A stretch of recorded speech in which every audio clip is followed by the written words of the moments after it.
নমস্কার বন্ধুরা, আমাদের রান্নাঘর চ্যানেলে আপনাদের সকলকে স্বাগত জানাই। আজ আবার চলে এসেছি নতুন একটা রেসিপি নিয়ে। আজ বানিয়ে দেখাবো টিফিনের রেসিপি চিল্লা আর আলু জিরা।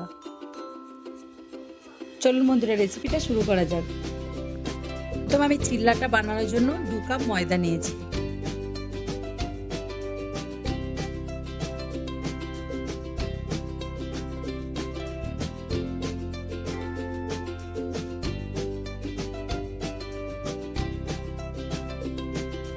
এবার একটা কুচো করা পেঁয়াজ ময়দার উপরে দিয়ে দেবো।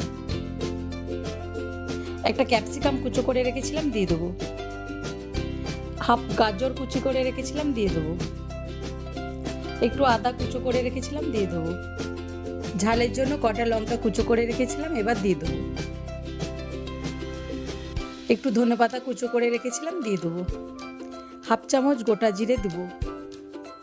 হাফ চামচ গোটা মৌরি দিয়ে দেবো।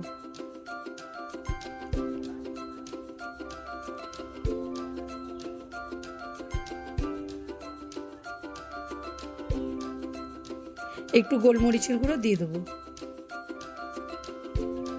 স্বাদ মতো নুন।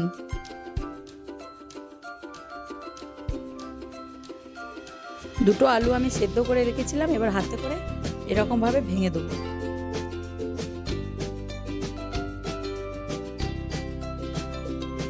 দিয়ে ভালো করে মিশ্রণটাকে মাখিয়ে নেব।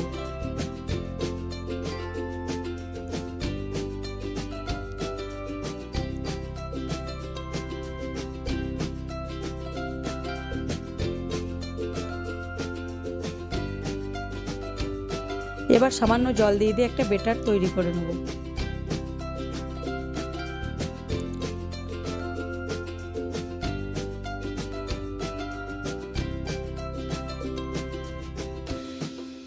দেখুন বন্ধুরা, ব্যাটারটা তৈরি করা হয়ে গেছে।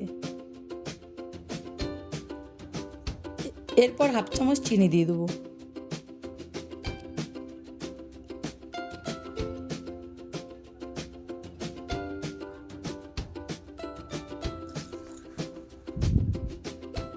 আর দেবো হাফ চামচের কম বেকিং পাউডার। সামান্য সাদা তেল দিয়ে দেবো। দিয়ে সব মাখিয়ে কিছুক্ষণের জন্য ঢাকা দিয়ে রেখে দেবো।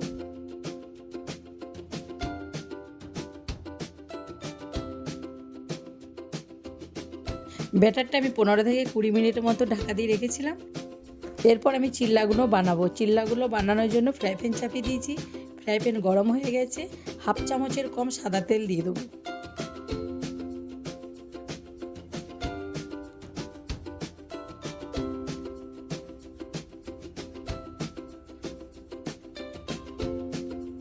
এরপর আমি এইভাবে চিল্লাগুলো বানিয়ে নেব।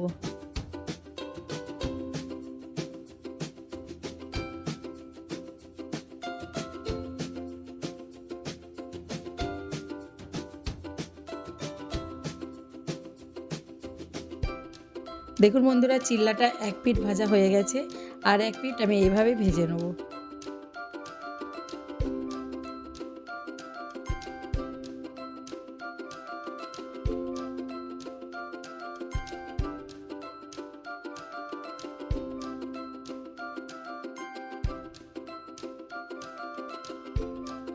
দেখুন বন্ধুরা, এই চিল্লাটা আমার ভাজা হয়ে গেছে। এবার আমি তুলে নেব।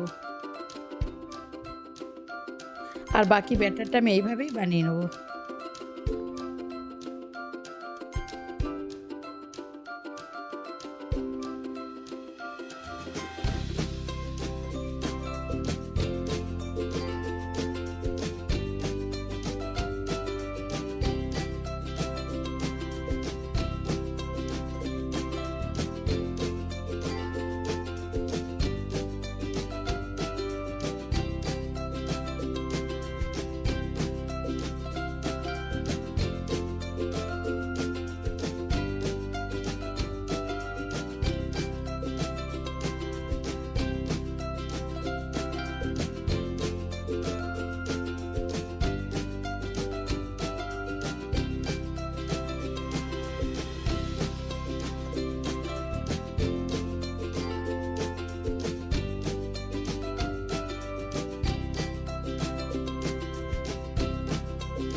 দেখুন বন্ধুরা, আমার সব চিল্লাগুলো বানানো হয়ে গেছে।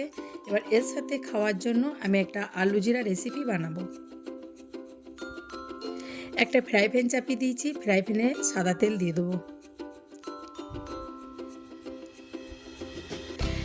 1 চামচের মতো গোটা জিরে দিয়ে দেবো,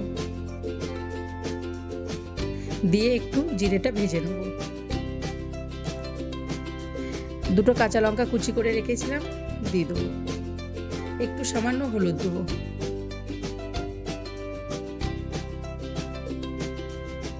জিরে কাঁচা লঙ্কা আমার ভাজা হয়ে গেছে। 4টে আলু আমি সেদ্ধ করে এইভাবে কেটে রেখেছিলাম, দিয়ে এবার ভাজবো।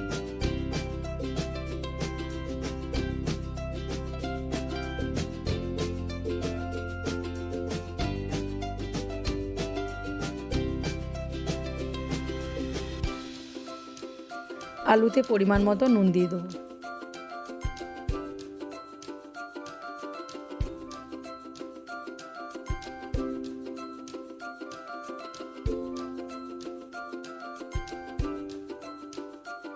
এখন বন্ধুরা আলুগুলো ভাজা হয়ে গেছে।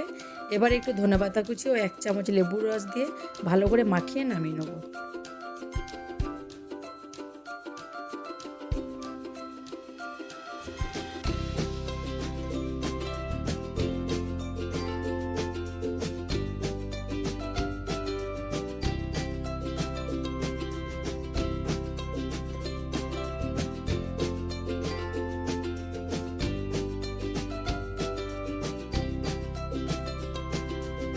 বন্ধুরা, খুবই কম সময়ে কম উপকরণে এইভাবে ছেলেকে স্কুলে টিফিনে বা ব্রেকফাস্টে বানিয়ে নিতে পারেন এই রেসিপিটা। বন্ধুরা, আমার এই রেসিপিটা কেমন হয়েছে তা কমেন্টে জানাবেন। আর যদি কোনো বন্ধু আমার চ্যানেলে নতুন হয়ে থাকেন, চ্যানেলটি অবশ্যই সাবস্ক্রাইব করবেন। ভালো থাকবেন, সুস্থ থাকবেন। দেখা হচ্ছে আবার একটি নতুন রেসিপি নিয়ে। ধন্যবাদ।